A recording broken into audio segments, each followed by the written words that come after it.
Hello बच्चों, मैं हूं आप सबके टॉपर भैया और आप सबके लिए लेकर आ चुके हैं फिजिक्स का एक नया वायरल क्वेश्चन। आज के इस वीडियो में जितना हम क्वेश्चन बताने वाले फिजिक्स का, उसमें से तकरीबन 8 से 10 क्वेश्चन आपकी फाइनल परीक्षा में हूबहू ऑप्शन के साथ नजर आने वाला है।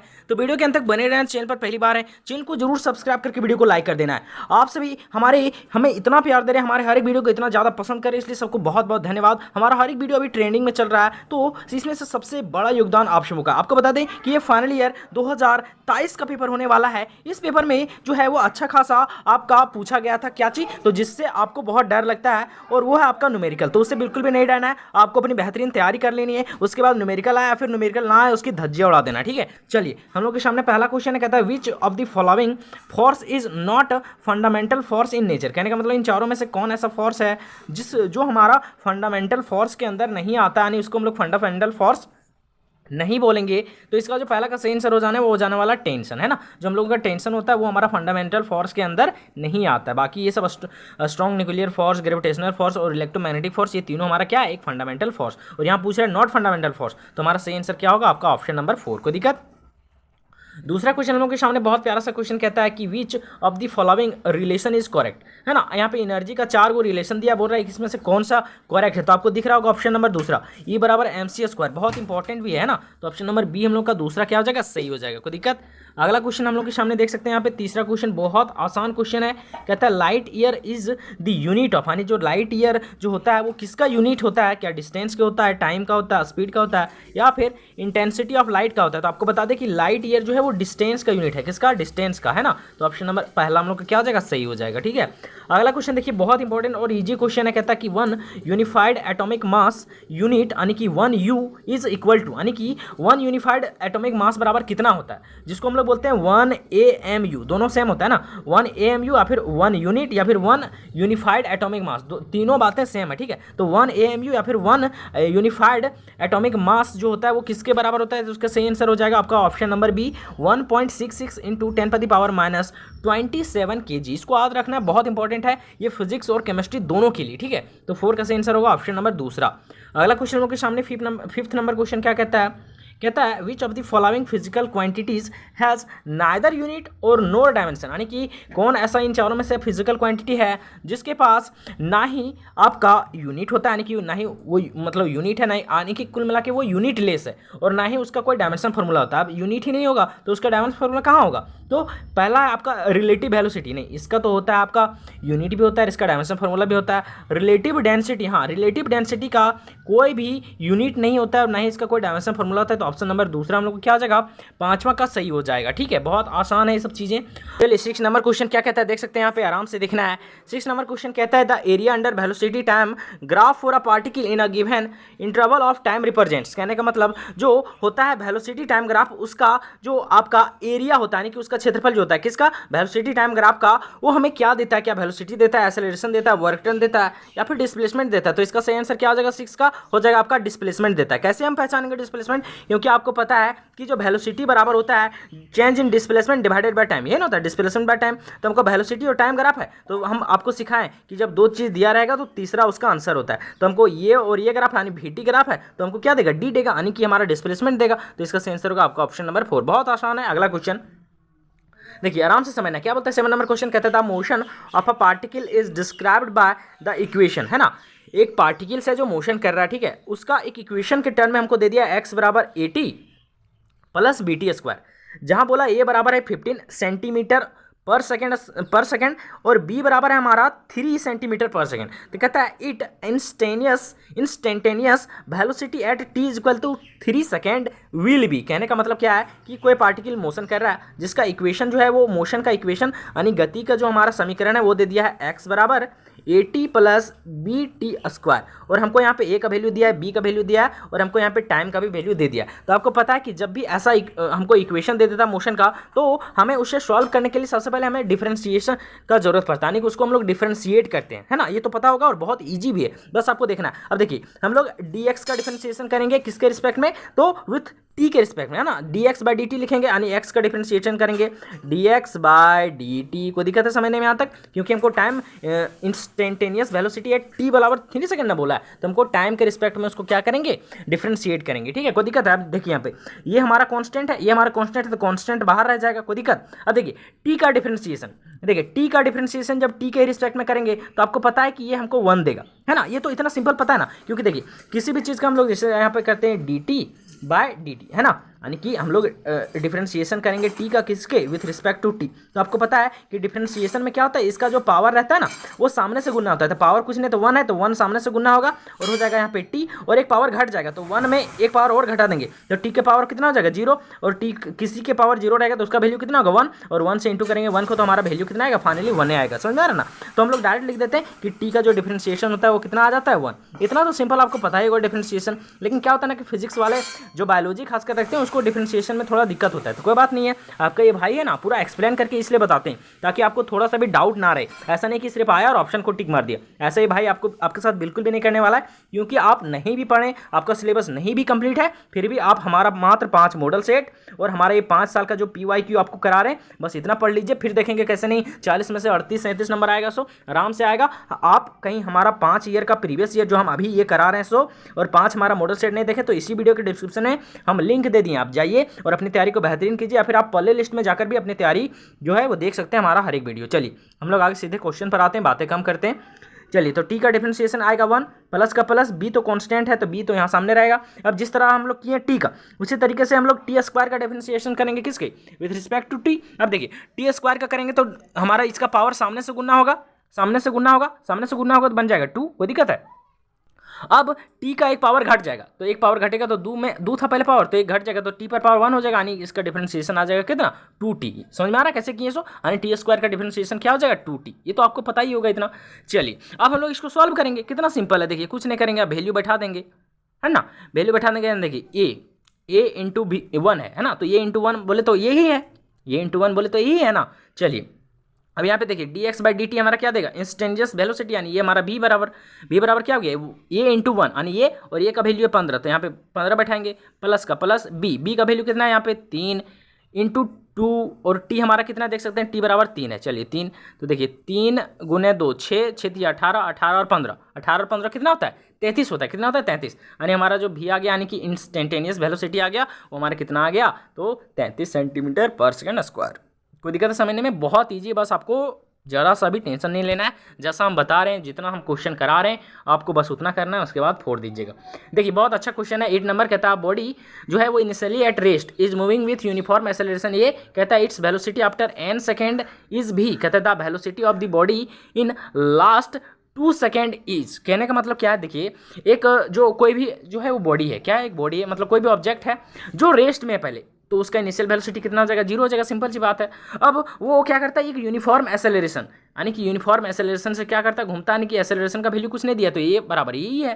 फिर बोलता है कि इसका वेलोसिटी n सेकंड के बाद, यानी कि यहाँ पे टाइम दे दिया इसका n सेकंड, ठीक है, कितना हो जाता है v हो जाता है, यानी वेलोसिटी इसका कितना हो गया v हो गया। तो वो कहता है कि जो वेलोसिटी होगा बॉडी का कब, जब वो लास्ट 2 सेकंड यानी 2 सेकंड जब वो गति कर लेगा तब उसका वेलोसिटी क्या होगा, तब उसका वेलोसिटी क्या होगा, यानी कि हमको वेलोसिटी आफ्टर 2 सेकंड पूछ रहा है, तो यानी कि हमको यहाँ पे टाइम दे दिया है 2 सेकेंड, लेकिन ये हमारा T1 है, ये हमारा T1 है और ये हमारा T2 है, ये हमारा V1 है और ये हमारा V2 है। वैसे पूरा इसको जो एग्जैक्ट सॉल्व करेंगे ना तो हमारा सही आंसर होने वाला ऑप्शन नंबर दूसरा, यानी कि V into n-1 divided by n। ठीक है, आपको ये थोड़ा सा समझ लेना है, बाकी आपको नहीं समझ में आ रहा तो आप कमेंट कर सकते हैं, हम इसको एग्जैक्ट आपको सोल्यूशन करके भेज देंगे कि इसका मेन कॉन्सेप्ट होता क्या है। ठीक है, वैसे इसमें तो थोड़ा कॉन्सेप्ट और टाइमिंग लगेगा, इसलिए हम ज़्यादा यहाँ पे समय नहीं लेंगे। ठीक है, अगला क्वेश्चन देखिए 9 नंबर क्वेश्चन। वैसे भी क्वेश्चन आपका इस बार नहीं पूछा जाने वाला है क्योंकि वो आपके लेवल का नहीं है, क्योंकि 2024 में बहुत ईजी क्वेश्चन पूछा था, जो हमारा पिछला वीडियो देखें उसको पता होगा, है ना। तो 2025 में भी ईजी क्वेश्चन आने वाला है, बहुत ज़्यादा न्यूमेरिकल नहीं पूछेगा। चलिए क्या क्वेश्चन कहता है,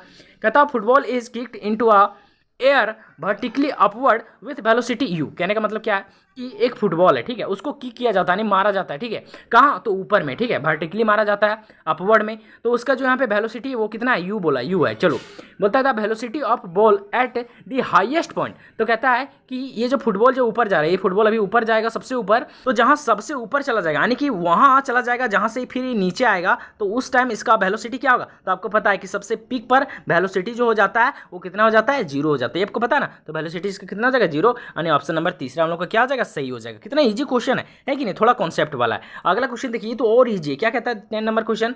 कहता है if A and B are two vector, दोनों वेक्टर ए और बी, कहता है which of the following is not correct, बोल रहा है कि इन चारों में से सही कौन नहीं है, यानी कि हमको गलत को चूज करना है। देखिए vector A plus vector B equal to होता है वेक्टर बी प्लस ए। चलो ठीक है, वेक्टर को हम लोग उल्टा सीधा किसी भी तरीके से जोड़ सकते हैं। ये एडिटिव वाला आप प्रॉपर्टी पढ़े नहीं? चलिए दूसरा क्वेश्चन कहता है कि ए डॉट बी मतलब vector A dot B vector equal to vector B dot A vector. हाँ, तो ये सही होता है ना, यानी कि हम लोग वेक्टर ये इंटू मतलब कि ए डॉट बी और बी डॉट ये जब करेंगे ना तो दोनों इक्वल आता है, ये तो पढ़ेंगे। डॉट प्रोडक्ट में हम लोग उल्टा सीधा इक्वल कर सकते हैं, लेकिन क्रॉस प्रोडक्ट में हम लोग कभी भी ए क्रॉस बी बराबर बी क्रॉस ए कभी भी नहीं होता है। हाँ, ए क्रॉस बी बराबर बी क्रॉस ए होगा जब यहाँ पे लगेगा माइनस, समझ में आ रहा ना? तो ये हमारा तीसरा गलत है। तीसरा क्या गलत? और हमको गलत को ही चूज करना है, नॉट करेक्ट। तो ऑप्शन नंबर सी हम लोग का, आने के तीसरा क्या हो जाएगा? सही हो जाएगा। समझ में आ रहा ना? बहुत ईजी, इसमें से वैसा तो कुछ कॉन्सेप्ट है नहीं। चलिए अगला क्वेश्चन देखिए 11 नंबर क्वेश्चन, ये तो और आसान है। कहता है कि velocity vector and acceleration vector, बोल रहा है कि जो वेलोसिटी वेक्टर होता है सो और एक्सेलरेशन वेक्टर होता है, velocity vector and acceleration vector कहता है ऑफ अ बॉडी, है ना, कोई बॉडी का जो वेलोसिटी वेक्टर है सो एक्सेलरेशन वेक्टर है सो, कहता है in a uniform circular motion are related, है ना, यानी कि यूनिफॉर्म सर्कुलर मोशन में जो वेलोसिटी वेक्टर होता है सो और एक्सेलरेशन वेक्टर होता है सो, इसके बीच में क्या रिलेशन होता है, इन दोनों में क्या संबंध होता है ना? तो इसका जो सही आंसर हो जाएगा आपका 11 नंबर क्वेश्चन का हो जाएगा आपका कि परपेंडिकुलर टू ईच अदर, यानी कि ये दोनों क्या होते हैं? एक दूसरे के परपेंडिकुलर होते हैं। कहाँ पे? तो यूनिफॉर्म सर्कुलर मोशन में, क्योंकि मान लेते हैं कोई ऑब्जेक्ट यहाँ पे सर्कुलर मोशन में कर रहा है, मतलब सर्कुलर पाथ में मोशन कर रहा है, उसी को ना बोलते हैं सर्कुलर मोशन। अब देखिए मान लो ये ऑब्जेक्ट यहाँ है ना, तो इसका देखिए वेलोसिटी और एक्सेलरेशन, वेलोसिटी किधर रहेगा? इधर रहेगा, और एक्सेलरेशन किधर रहेगा? देखिए इधर रहेगा, इधर रहेगा ना। एक्सेलरेशन हमेशा इनवर्ड लगता है और वेलोसिटी हमेशा किधर लगेगा? जिधर वो मूव करेगा, सामने लगेगा। तो देखिए ये तो दोनों है, दोनों आपस में कैसा है? परपेंडिकुलर है। ये हमारा है वेलोसिटी और ये हमारा एक्सेलरेशन, तो दोनों हमारा कैसा है? कैसा है हमारा? तो दोनों हमारा एक दूसरे के परपेंडिकुलर है। तो वही तो हम लोग का आंसर देना है। ऑप्शन नंबर दूसरा में क्या हो जाएगा? सही हो जाएगा। कोई दिक्कत? बहुत आसान क्वेश्चन है। देखिए 40 क्वेश्चन में ना आप 35 क्वेश्चन आपका बहुत आसान रहेगा, मतलब कि आप बना सकते हैं। कहीं हमारा एकदम अच्छा से देखेंगे ना, जितना हम करा चुके हैं 5 प्रीवियस ईयर और 5 हमारे द्वारा जो मॉडल सेट दिया गया सो 35 क्वेश्चन तो आप मतलब कि देखिएगा और बोलिएगा ये तो सब तो हम पढ़ के आए भैया, हमको बताएं सब। 35 क्वेश्चन एकदम हंसते हंसते बना दीजिएगा। बस आपको थोड़ा सा दिमाग लगाना पड़ेगा। ऐसा नहीं कि हम क्वेश्चन नहीं कराएंगे वैसा, लेकिन बस एक थोड़ा सा आपको 5 क्वेश्चन में दिमाग लगाना पड़ेगा, ठीक है? वहां थोड़ा सा आपको घुमाएगा, लेकिन आप 35 क्वेश्चन एकदम गर्दा उड़ा के बना दीजिएगा, एकदम हंसते हंसते आइएगा, बोलिएगा यार आज तो गर्दा उड़ा दिए एग्जाम में, ठीक है? बाकी 5 क्वेश्चन में से आपको थोड़ा समझना पड़ेगा। कहीं आपका सिलेबस कंप्लीट हुआ होगा अच्छा से और आप अच्छे से रिवीजन किए होंगे तो ये 5 क्वेश्चन का भी धज्जिया उड़ेगा, लेकिन ये 35 तो फिक्स कर लीजिए कि 35 को तो गर्दा गर्दा गर्दा कर देंगे। चलिए कोई बात नहीं, 35 भी बहुत हो जाए 40 में से। तो हमारा इसका सही आंसर तो नहीं बताएं। चलिए 12 नंबर क्वेश्चन कहता है large force is acting on a body for a short time, है ना? सिंपल है कि किसी बॉडी पर हम लोग एक बड़ा सा फोर्स लगाते हैं बहुत ही कम टाइम के लिए ना, यानी कि बहुत कम समय के लिए, तो उसी चीज़ को तो इम्पल्स बोलते हैं ना। तो वही कहता है कि the impulse imparted is equal to the change in, यानी कि जो इम्पल्स लगेगा, यानी कि जो इम्पल्स होगा वो किसके चेंज के बराबर होगा? तो मोमेंटम के चेंज के बराबर होगा। कितना सिंपल है। ऑप्शन नंबर दूसरा में क्या हो जाएगा? सही हो जाएगा। चलिए अगला देखिए 13 नंबर क्वेश्चन, आराम से देखना है इसको, ठीक है? 13 नंबर क्वेश्चन क्या कहता है? कहता है कि अ सेल ऑफ मास 200 ग्राम, कहता है is fed a gun of mass 100 kg, कहता है if the muzzle speed of the shell is 80 metre पर सेकेंड, कहता है कि then the recoil speed of the gun is. कितना सिंपल क्वेश्चन है, लेकिन थोड़ा सा कॉन्सेप्ट वाला। क्या बोल रहा है? अब पढ़े ना कंजर्वेशन ऑफ मोमेंटम पढ़े ना, उसी से क्वेश्चन है। क्या बोलता है यहाँ पे कि एक सेल है, ठीक है, जिसका मास है 200 ग्राम, ठीक है? कहता है कि उसको एक गोली से फायर किया जाता है जिस गोली का मास है 100 kg, ठीक है? तो वही बोलता है कि वो जो स्पीड है किसका? मजल का, वो है 80 मीटर पर सेकेंड। तो बोलता है कि उसका रिकॉल स्पीड गन का क्या होगा? कोई दिक्कत है समझने में? अब ध्यान देना यहाँ पे। आपको पता है कि जो आपका मोमेंटम होता है ना, वो हमेशा क्या होता है? कंजर्व होता है, यानी कि पी इनिशियल और पी फाइनल, यानी इनिशियल मोमेंटम और फाइनल मोमेंटम दोनों क्या होता है? हमेशा तो कंजर्व होता है। कंजर्व होता है यानी कि ना ही घटता है ना बढ़ता है, दोनों इक्वल होता है। ये ना होता है। अब देखिए हम लोग P1 निकालेंगे तो ये क्या होगा? हमारा P1 आएगा हमारा गन का मोमेंटम और हमारा इसका किसका? तो यहाँ पे सेल का मोमेंटम, दोनों को जोड़ेंगे तब हमारा P1 आएगा। लेकिन इनिशियल में हमारा मोमेंटम कुछ नहीं तो जीरो होगा ना, क्योंकि कोई तो वर्क नहीं होगा, तो हमारा P1 इनिशियल कितना हो जाएगा? जीरो। ये तो आप पढ़े होंगे। अब यहाँ पे आता है पी फाइनल यानी फाइनल मोमेंटम। फाइनल मोमेंटम जोड़ेंगे हम लोग किसका, तो यहाँ पे हम लोग जोड़ेंगे किसका मोमेंटम, तो हमारा गन का मास का मोमेंटम, और हम लोग जोड़ेंगे किसका मोमेंटम, तो इसका सेल का मोमेंटम, तब ना हमको निकलेगा पी फाइनल, है ना। समझ में आ रहा है कुछ क्या बोलना चाह रहे हैं। सो चलिए अब हम लोग यहाँ पे लिखते हैं किसका, तो मोमेंटम बराबर क्या होता है, पी बराबर एम भी, यानी यहाँ पे सेल का जो हमारा मास है सो, और यहाँ पे वेलोसिटी किसका, सेल का, तो ऐसे लिख सकते हैं एम एस और बी एस, यानी वेलोसिटी मास ऑफ सेल और वेलोसिटी ऑफ सेल प्लस क्या करेंगे यहाँ पे, प्लस करेंगे हम लोग गन का, यानी कि मास ऑफ गन यानी एम जी लिख सकते हैं, और वेलोसिटी ऑफ गन। कोई दिक्कत है समझने में आता है, यहाँ तक समझ में आ गया। अब हम लोग आराम से वैल्यू बैठा देंगे, है ना। अब देखिए हमको पूछ क्या रहा है, देखिए मास ऑफ सेल दे दिया, मास ऑफ सेल कितना हम लोगों का 200 ग्राम। अब 200 ग्राम को हम लोग केजी में बदलेंगे, पता है कि नहीं, क्योंकि दूसरा हमारा टर्म किसमें है, केजी में। कोई दिक्कत है, तो हम लोग यहाँ पे 200 ग्राम को केजी में भी बदलना सिखाएंगे। अब वेलोसिटी है क्या हम लोगों का, वेलोसिटी, कोई दिक्कत है, हम लोग 200 लिखेंगे। अब इसका वेलोसिटी देखिए, वेलोसिटी जो है किसका, इसी सेल का, वो कितना है हमारा 80 मीटर पर सेकंड। तो यहाँ पे हम लोग का मास लिख देते हैं यहाँ पे 200, कोई दिक्कत है, इंटू कितना हो जाएगा आपका 80, है ना। यहाँ तक समझ में आ गया। अब हम लोग यहाँ पे ये जो हमारा है ना ग्राम में, उसको बदलेंगे हम लोग केजी में, तो हम लोग देंगे यहाँ पे 1000 से भागा, कितना से भागा देंगे 1000 से, कितना से भागा देंगे 1000 से, इधर लिखते हैं थोड़ा, है ना, कितना से भागा देंगे 1000 से। कोई दिक्कत है समझने में आता है। अब देखिए फिर प्लस का प्लस, फिर मास किसका है हमारा 100 केजी गन का मास 100 केजी, और हम लोग को ये भीजी पूछ रहा है, क्या पूछ रहा है, भीजी, यानी गन का हमारा वेलोसिटी क्या होगा, रिकॉल वेलोसिटी पूछ रहा है। कोई दिक्कत है समझने में यहाँ तक होगी। आप देखिए हम लोग यहाँ पे भीजी को यहीं छोड़ देंगे, भीजी को यहीं छोड़ देंगे।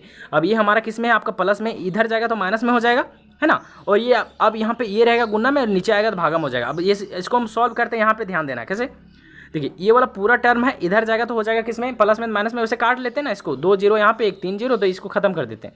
तो यहाँ सिर्फ बचा 8 दूनी 16, तो 16 इधर जाएगा तो -16 हो जाएगा, और -16 यहाँ पे लिखते हैं, ठीक है, -16, कोई दिक्कत। अब यहाँ पे 100 भीजी है, तो सिर्फ भीजी जब रखेंगे यानी वेलोसिटी ऑफ गन हम लोग रखेंगे, तो यहाँ पे ये 100 हमारा किस में, गुना में, तो इधर आएगा किस में हो जाएगा, भागा में। कोई दिक्कत है, यानी आ गया -16/100 किसका वैल्यू हमारा वेलोसिटी ऑफ गन का। अब इसको सॉल्व करना, देखिए जब इसको डायरेक्ट सॉल्व करेंगे तो हम लोग -16/100 को ऐसे लिख सकते हैं, ऐसे लिख सकते हैं -0.16 ऐसे लिख सकते हैं।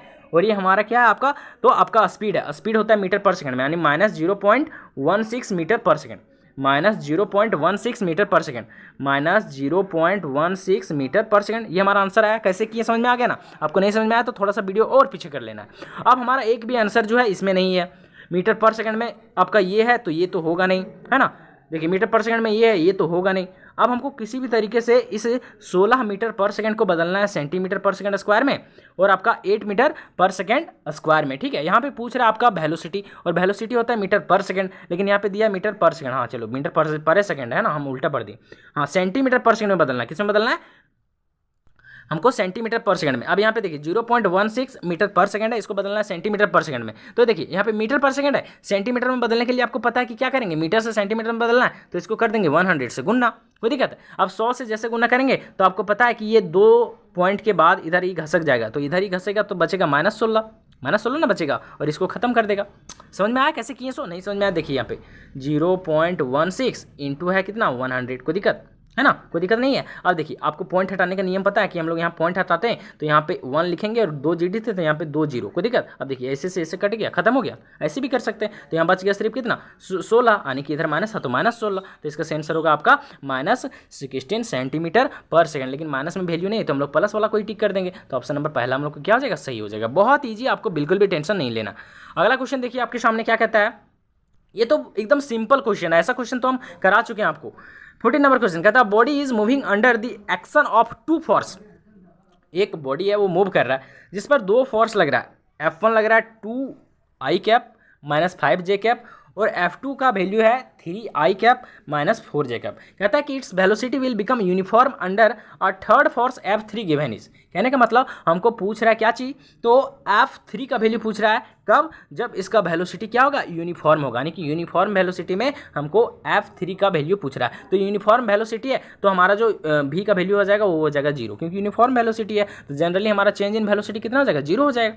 कोई दिक्कत है समझने में, यानी हमारा V का वैल्यू कितना हो जाएगा 0, और आपको पता है कि यहाँ पे आ जाएगा आपका F1 + F2 + F3, ये तीनों को हम लोग जोड़ेंगे तो वही आता है हमारा चेंज इन वेलोसिटी के बराबर, यानी ये आ गया हम लोगों का 0। अब यहाँ पे देखिए हमको निकालना क्या चाहिए, F3, क्या निकालना है F3, हमको F1 और F2 पता है, F1 और F2 पता है, तो यहाँ पे F3 यहीं रहने देंगे और इन दोनों को इधर ले जाएंगे तो दोनों माइनस हो जाएगा, यानी ऐसे लिख सकते हैं हम लोग कि F3 = F2 माइनस मतलब माइनस में दोनों रहेगा F1 ऐसे लिख सकते हैं, या फिर अच्छा से बोल देते हैं आपको F3 हमको निकालना है, बराबर क्या आ जाएगा माइनस F1 माइनस F2।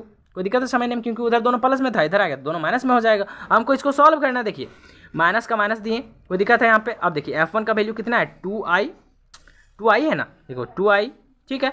फिर यहाँ पे आपका F2 डायरेक्ट सॉल्व कर देते हैं ना, यहाँ पे जगह कम है तो हम लोग डायरेक्ट सॉल्व कर देंगे तो समझ में आ जाएगा ना। देखिए माइनस F1 है तो माइनस से इसको भी गुना करेंगे और इसको भी, तो माइनस 2i, फिर हो जाएगा माइनस माइनस प्लस 5j, कोई दिक्कत। फिर यहाँ पे देखिए माइनस है और माइनस से 3i गुना होगा तो हो जाएगा माइनस 3j है, यहाँ आई है ना, आई है माइनस 3i, और फिर माइनस से माइनस गुना होगा तो हो जाएगा प्लस 4j।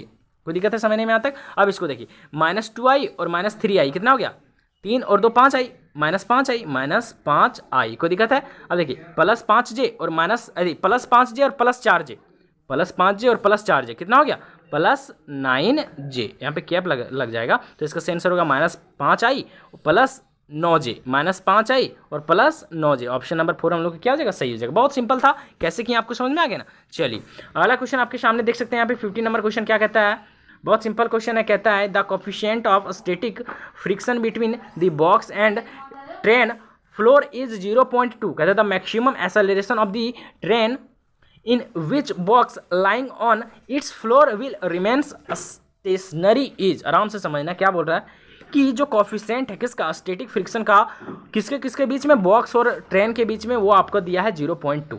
कितना दिया आपका 0.2। कोई दिक्कत है यहाँ तक समझने में, दे दिया उसका वैल्यू 0.2 है ना। अगला क्वेश्चन देखिए वो आगे क्या बोल रहा है, कहता है कि जो मैक्सिमम एक्सेलरेशन है किसका, तो ट्रेन का, किस में, तो in box will flowing remains stationary, यानी कि हमको मैक्सिमम एक्सेलरेशन पूछ रहा है, यानी कि ए मैक्सिमम पूछ रहा है। तो हम इसका डायरेक्ट आंसर बता देते हैं। जो आपका ए मैक्सिमम बराबर होता है ना, वो हो जाता है आपका म्यू एस जी, क्या हो जाएगा म्यू एस इंटू जी, ठीक है। म्यू एस यहाँ पे क्या हो गया हमारा स्टैटिक फ्रिक्शन, ठीक है, यानी कि कोफिशिएंट ऑफ स्टैटिक फ्रिक्शन को हम लोग डिनोट करते हैं किससे, म्यू एस से, और उसका वैल्यू आपका 0.2 कितना है, उसका वैल्यू 0.2। कोई दिक्कत। और जी का वैल्यू यहाँ पे कितना दिया है हमको 10, तो 10। कोई दिक्कत है समझने में यहाँ तक, यानी कि ये मैक्सिमम का आपको डायरेक्ट फॉर्मूला याद रखना है कि आपका the coefficient of static friction into आपका होता है वही ग्रेविटी, ठीक है। कोई दिक्कत है समझने में। हम लोग 10 से गुना करेंगे 0.2 से, यार हम देखिए यहाँ पे 0.2 इंटू करेंगे 10, तो पॉइंट हटाएंगे तो यहाँ पे 10 हो जाएगा, क्यों, क्योंकि पॉइंट के बाद एक डिजिट है। अब 10 से 10 खत्म हो गया तो हमारा सिर्फ बचा कितना 2, कितना बचा 2, तो हमारा 2 हमारा क्या हो जाएगा सही। यानी कि हमको पूछ रहा है क्या चाहिए यहाँ पे, हमको पूछ रहा है आपका एक्सेलरेशन, तो एक्सेलरेशन का यूनिट होता है मीटर पर सेकंड स्क्वायर, तो हो जाएगा हमारा 2 मीटर पर सेकंड स्क्वायर। तो ऑप्शन नंबर यही हमारा क्या हो जाएगा, सही हो जाएगा। कोई दिक्कत है समझने में, बहुत सिंपल है। यहाँ हमको पूछ रहा है क्या चीज़, हमको यहाँ पूछ रहा है मैक्सिमम एक्सेलरेशन। आपको बता दें कि मैक्सिमम एक्सेलरेशन इस कंडीशन में निकलता है कैसे, तो आपका निकलता है म्यू एस इंटू जी से। म्यू एस हम लोग बोलते हैं किसको, कोफिशिएंट ऑफ स्टैटिक फ्रिक्शन को, और जी बोलते हैं ग्रेविटी को। बस दोनों को इंटू कर देंगे, ये आपको याद रख लेना है, ठीक है। अगला क्वेश्चन देखिए हम लोग के सामने 16 नंबर क्वेश्चन, बहुत इजी क्वेश्चन है। कहता है क्या कहता है कि the work done by body against friction always resulted in. कहने का मतलब क्या होता है कि मान लो कहीं फ्रिक्शन लग रहा है, इधर से फ्रिक्शन लग रहा है, सपोज करो कि इधर से क्या है, फ्रिक्शन का डायरेक्शन इधर है, ठीक है, यानी कि मान लेते हैं ईस्ट की ओर है, फिक्स का डायरेक्शन किधर है, ईस्ट की ओर।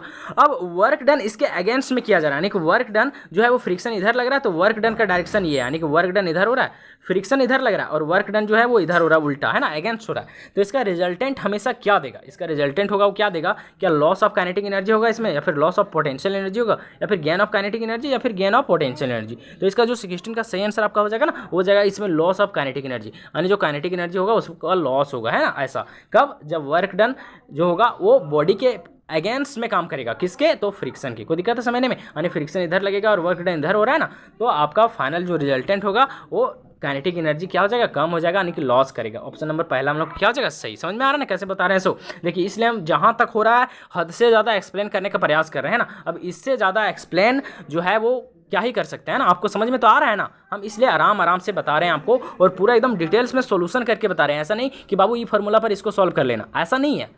आपको पता है कि आपको सॉल्यूशन करना आता है, लेकिन आप मिस्टेक कर सकते हैं। लेकिन हाँ, एक बार हम कर देंगे और दोबारा आप कीजिएगा तो कभी गलती नहीं कीजिएगा, है कि नहीं। हाँ, भले हमारा वीडियो का लेंथ मान लेते हैं हर कोई 15 मिनट में बता देगा, मेरा हो जाएगा 5 मिनट बढ़ेगा, 20 मिनट, लेकिन हाँ, मेरा जो बताया हुआ आपको हमेशा याद रहेगा, कभी नहीं भूलिएगा, ये वादा है इस भाई का। और आप चाहते हैं कि हमको इसका PDF भी मिले, तो हम इसका PDF भी आज रात को हमको समय मिलेगा तो भेज देंगे अपने टेलीग्राम में, ठीक है। तो हमारे टेलीग्राम और व्हाट्सअप चैनल का लिंक जो है वो इसी वीडियो के डिस्क्रिप्शन में, आप हमारे ग्रुप में जुड़ जाइए, है ना। हम आपको सच्ची इसका PDF भेज देंगे। बाकी हम आपको वैसे भी PDF भेज दिए, अपना मॉडल सेट जितना भी दिए, सारा तो नहीं भेजें, शायद 3-3 4-4 सेट का भेजें, 1-2 सेट का बाकी है, ठीक है, तो उसको भी भेज देंगे, ठीक है। चलिए 17 नंबर क्वेश्चन के, ये तो इतना सिंपल है कि जिसका कोई जवाब नहीं है। बच्चा इसको देख के डर जाता है, क्या क्या है, देखिएगा आप कितना आसान से बता देंगे। सो बोलता है आप बॉडी क्या बोलता है, a body constant to move along Y axis, कोई बॉडी है जो मूव कर रहा है किससे, अलोंग वाई एक्सिस के अलोंग, कहता है is subjected to a constant force, F value दे दिया, यानी एफ दे दिया इतना न्यूटन है फोर्स का वैल्यू, कहता था work done by this force in moving the body distance 4 metre along Y axis. कहने का मतलब क्या है, यहाँ पे आपको दे दिया एफ का वैल्यू, चलो एफ का वैल्यू दे दिया, और यहाँ पे दे दिया आपका डिस्टेंस, डिस्टेंस मतलब एस का वैल्यू, ऐसे ही हम लोग डिस्टेंस को डिनोट करते हैं, डिस्टेंस हमारा कितना 4 मीटर, कोई दिक्कत है। और हमको पूछ क्या रहा है यहाँ पे, वर्क डन पूछ रहा है, और आपको पता है कि डब्ल्यू बराबर क्या होता है, एफ डॉट एस, यानी F into S, force into displacement, यही ना होता है। अब देखिए फोर्स फोर्स का वैल्यू यहाँ है और डिस्प्लेसमेंट है कितना 4 मीटर, अब दोनों को इंटू करेंगे तो हमारा आंसर नहीं आ जाएगा, लेकिन यहाँ पे देखिए लिखा है वाई एक्सिस, तो आपको पता है कि ये वाला वैल्यू देता है एक्स एक्सिस का, पहला वाला, सेकेंड होता है ये वाई एक्सिस का, यानी आई देता है एक्स एक्सिस, जे देता है हमारा वाई एक्सिस, और हमारा यहाँ पे जेड जो होता है एक्स देता है हम लोगों का, देख सकते हैं यहाँ पे एक्स एक्सिस का वैल्यू आई, वाई एक्सिस का वैल्यू जे, और जेड एक्सिस का वैल्यू के देता है। ठीक है, तो हमको यहाँ पे पूछ क्या रहा है, हमको पूछ रहा है वाई एक्सिस, और वाई एक्सिस का वैल्यू यहाँ पे जे देगा, और जे के कोफिशिएंट कितना है हमारा +2, जे का कोफिशिएंट हमारा कितना +2, यानी कि हमारा एफ जो आएगा फोर्स किधर वाई एक्सिस में, वो आ जाएगा आपका कितना 2 न्यूटन, समझ में आया। यही यहाँ पे कहता है एक्स एक्सिस, तो एक्स एक्सिस का आई का कोफिशिएंट कितना है -1, तो हम लोग एफ का वैल्यू लेते हैं कितना -1। यही कह रहा था जेड एक्सिस के अलाउंग, तो जेड का यानी कि के का कोफिशिएंट कितना है 3, तो हम लोग यहाँ पे फोर्स लेते हैं कितना +3, लेकिन हमको बोला है वाई एक्सिस, तो हम लोग फोर्स का वैल्यू कितना लेंगे 2 न्यूटन, को दिक्कत है यहाँ पे, चलिए अब बैठा देंगे, एफ बराबर हमारा 2 न्यूटन, और यहाँ पे इनटू डिस्प्लेसमेंट हमारा 4, 4 दूनी 8, को दिक्कत है, आने आ गया फाइनली 8 जूल। ऑप्शन नंबर दूसरा हम लोग का सही हो जाएगा। बहुत आसान है, बस जब तक हम आपके साथ हैं आपको आसान नहीं बल्कि मज़ा आना चाहिए न्यूमेरिकल भी बनाने में, इससे ईजी अच्छा कुछ हो सकता है, कुछ नहीं है, बस आपको थोड़ा सा ध्यान देना है, और जितना हम गाइड कर रहे हैं बस आपको उसको ध्यान में रखना है। ठीक है, देखिए अब ये क्वेश्चन देखिएगा, बोलिएगा भैया बहुत बड़ा नहीं बनेगा हमसे, कैसे नहीं बनेगा, धज्जे उड़ा देंगे क्वेश्चन का। कहता क्या rain drop of mass 1 gram falling from a height of 1 kilometre, कहता hits the ground with a speed 50 metre पर सेकेंड, कहता इफ द रिवर्स फोर्स नहीं resistive force proportional to the speed the drop, कहता है then the work done by the resistive force is, क्या बोल रहे हैं यहाँ पे, क्या है ना कि एक रेन ड्रॉप, यानी कि मान लेते हैं पानी का बूंद है जिसका मास है कितना 1 ग्राम, वो ऊपर से नीचे गिर रहा है ना, और कितना ऊपर से गिर रहा है तो 1 किलोमीटर से, चलो यहाँ का जो हाइट है वो कितना है 1 किलोमीटर, और यहाँ पे जो एक गिर रहा है ना पानी का बूंद वो कितना है आपका 1 ग्राम का, कितना है 1 ग्राम का। ठीक है, और यहाँ पे जो टकराता है ना यहाँ पे ग्राउंड में कौन, ये वाला पानी वाला बूंद, उसका कितना स्पीड से टकराता है 50 मीटर पर सेकेंड के स्पीड से, तो हमको बोल रहा है कि इसका जो रेसिस्टिव फोर्स होगा उसका वैल्यू कितना होगा। अब इसको नहीं निकाल सकते, अब इसको कैसे निकालेंगे, थोड़ा सा यहाँ पे क्या करना है आपको ध्यान देना। ठीक है, अब देखिए यहाँ पे हम लोग जो रेसिस्टिव फोर्स निकालेंगे उसका यानी कि जो रेसिस्टिव फोर्स होगा ना वो आपका चेंज इन आपका होगा एनर्जी, चेंज इन एनर्जी कहने का मतलब क्या है कि हम लोग यहाँ पे क्या करेंगे,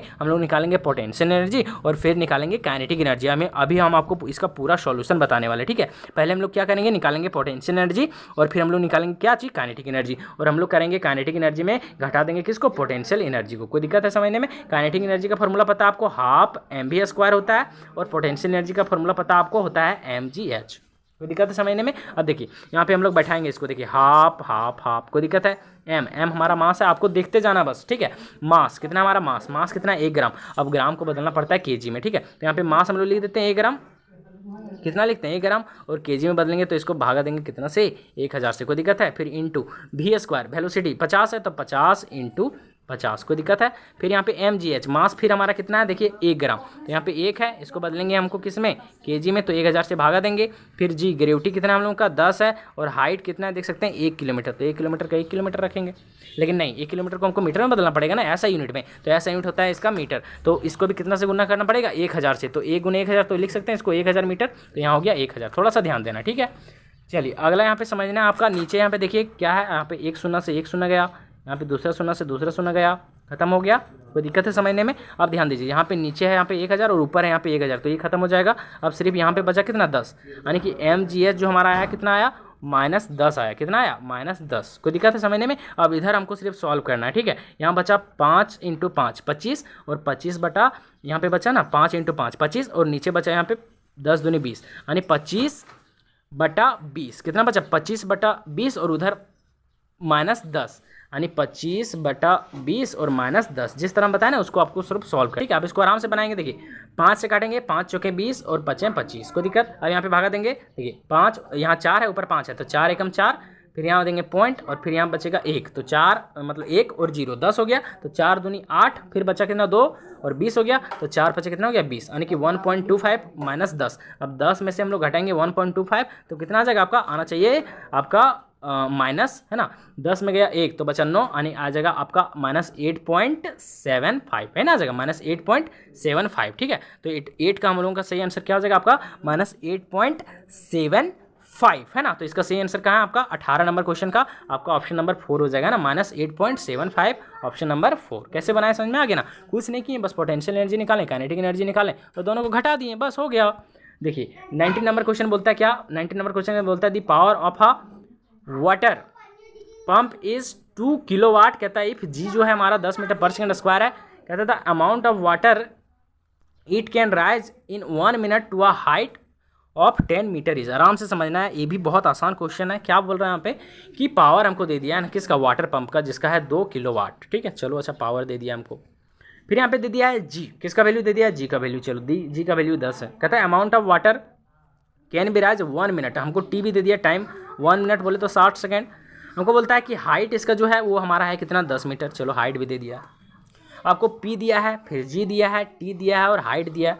हमको पूछ रहा है कि अमाउंट ऑफ वाटर, यानी कितना मात्रा में, यानी कि हम अमाउंट ऑफ वाटर को लिख सकते हैं मास ऑफ वाटर, कितना मास ऑफ वाटर जो होगा वो आपका 10 मीटर ऊपर तक जो होगा वो हम लोग चढ़ा सकते हैं। यानी वाटर पंप जो है वो हम लोग नीचे से पानी को कहाँ ले जाना, ऊपर, कितना मीटर 10 मीटर। तो वही बोल रहा है कि 10 मीटर हम लोग को पानी को ऊपर ले जाना है, तो हम लोग कितना पानी ले जाएंगे जब पावर इतना रहेगा, टाइम इतना रहेगा और हाइट इतना रहेगा। तो ये हमको पूछ रहा है। अब कैसे निकालेंगे, आपके पास पी है, टी है, एच है, जी है और हमको पूछ रहा है एम। कोई दिक्कत है यहाँ तक समझने में।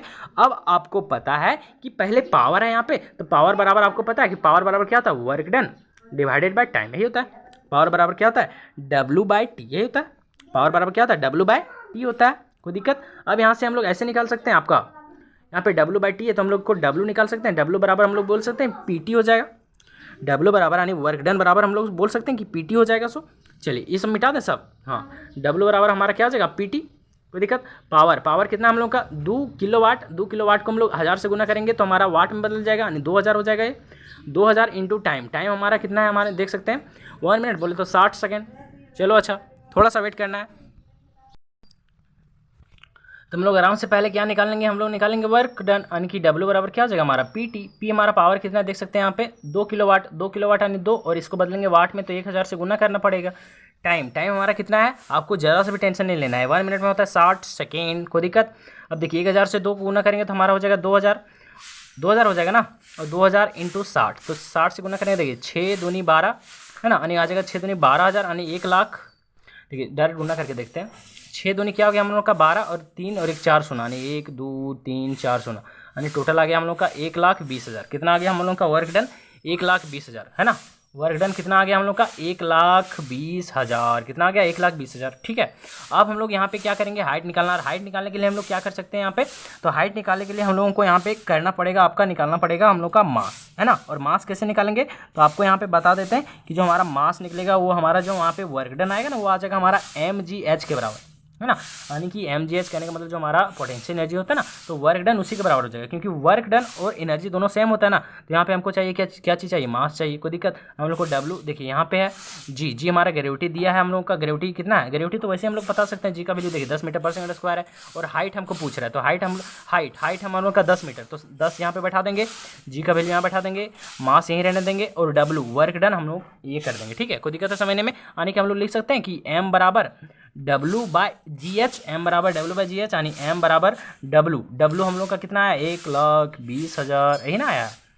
जी ग्रेविटी 10, हाइट भी 10 है। कोई दिक्कत। देखिए 1 शून्य से 1 शून्य गया, 1 शून्य से 1 शून्य गया।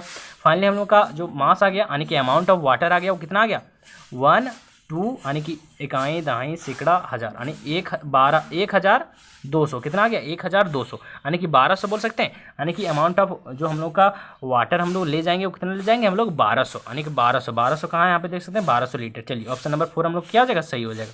समझ में आया कैसे किए? सो कुछ नहीं किए, पहले हम लोग निकालें वर्क डन, है ना। कैसे निकालें? वर्क डन, है ना। किससे निकालें? फॉर्मूला से, पी बराबर क्या होता है? W/T। तो हम लोग को पी दिया था यहाँ पे, और हम लोग को यहाँ पे पी दे दिया ना, और टी भी दिया हम लोग का यहाँ 1 मिनट यानी 60 सेकेंड। तो हम लोग वहाँ से निकालें वर्क डन, ठीक है। और वर्क डन बोलेंगे या फिर पोटेंशियल एनर्जी, क्योंकि ऊपर ले जा रहे हैं ना हम लोग, यहाँ पे पानी को ऊपर 10 मीटर हाइट तक ले जाना है, तो वहाँ पे mgh लगेगा कि नहीं? mgh ना लगेगा, और हमको यही मास चाहिए, तो हम लोग को वर्क डन मिल गया था। तो हम लोग यहाँ पे क्या किए कि जो एनर्जी को मान ली जो हमारा पोटेंशियल एनर्जी है, उसी एनर्जी को हम लोग यहाँ क्या बोल दिए? वर्क डन बोल दिए। समझ में आया ना। तो हम लोग W बराबर क्या लिख दिए? mgh। कोई दिक्कत है समझने में? बस यहाँ पे लिख दिए हम लोग, m को यहीं छोड़ दिए, हम लोग को यही अमाउंट ऑफ मास यानी m निकालना था ना, और हम लोग gh को यहाँ से भागा दे दिए। बस आ गया हमारा आंसर। बहुत सिंपल है, बस आपको थोड़ा सा कॉन्सेप्ट क्या करना है, अपना ध्यान देना है। चलिए अगला देखिए, हम लोग आज इसमें से 20 क्वेश्चन देखते हैं, क्योंकि हमारा अच्छा खासा टाइम हो गया है ना, क्योंकि इसमें कुछ न्यूमेरिकल ज़्यादा था, तो 20 क्वेश्चन हम आपको कल बताएंगे, ठीक है। देखिए यहाँ पे कहता है 20वां नंबर क्वेश्चन कहता है the direction of the angular velocity vector is along the tangent to the circular path. ये देखिए 2024 में शायद ये क्वेश्चन पूछा था, और 2023 में भी पूछा है। कहता है कि जो डायरेक्शन होगा किसका? एंगुलर वेलोसिटी वेक्टर का, वो is along the tangent to the circular path. तो वो कहता है कि वो सर्कुलर पाथ के टेंजेंट के किसके क्या होगा, है ना। तो क्या इनवर्ड रेडियस होगा, या फिर आउटवर्ड रेडियस होगा, या फिर द एक्सिस ऑफ रोटेशन होगा, है ना। तो इसका हम लोग का जो सही आंसर हो जाने वाला वो जाने वाला आपका द एक्सिस ऑफ रोटेशन, ठीक है। तो ऑप्शन नंबर 4 हम लोग का सही होगा। आपको कैसा लगा वीडियो कमेंट में जरूर बताना है। बाकी मिलते हैं कल फिर। आपको पता है कि हमारा वीडियो कितना बजे अपलोड होता है? 6:30 बजे। तो आप तैयार रहिएगा।